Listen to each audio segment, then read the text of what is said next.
போல நெஞ்சம் கொண்ட அண்ணன் தம்பி யாரும் இல்லை. தன்னை போல என்னை எண்ணும் நீயும் நானும் ஓர் தாய் பிள்ளை. தம்பி உந்தன் உள்ளந்தானே அண்ணன் என்று வாழும் எல்லை.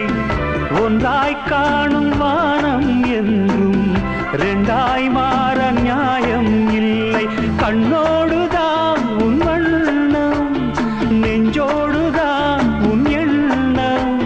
முன்னேறு நீ மென்மேலும், என் ஆசைகள் கைகூடும்.